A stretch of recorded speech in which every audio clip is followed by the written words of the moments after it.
Pushpa 2 premier సందర్భంగా సంధ్య theatre వద్ద తొక్కిసలాట చోటు చేసుకుంది. ఈ ఘటనలో దురదృష్టవశాత్తు రేవతి అనే మహిళ ప్రాణాలు కోల్పోయింది.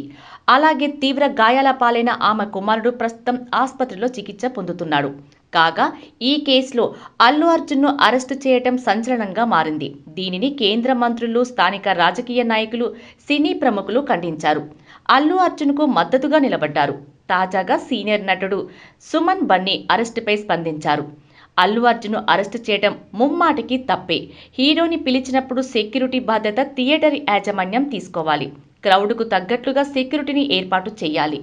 ఒక యాక్టర్గా థియేటర్కు వెళ్లడం అల్లు అర్జున్ చేసింది తప్పే కాదు. ఈ ఘటన ఒక హెచ్చరిక.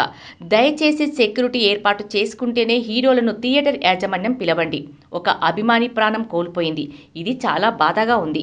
గతంలో అనేక ఘటనల్లో ఎంతో మంది ప్రాణాలు కోల్పోయారు. వాటి గురించి ఎందుకు మాట్లాడరు?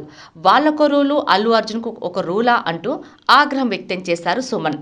ఇక తొక్కిసలాటలో గాయపడి ప్రస్తుతం ఆసుపత్రిలో చికిత్స పొందుతున్న శ్రీతేజ్ ఆరోగ్యంపై అల్లు అర్జున్ స్పందించారు.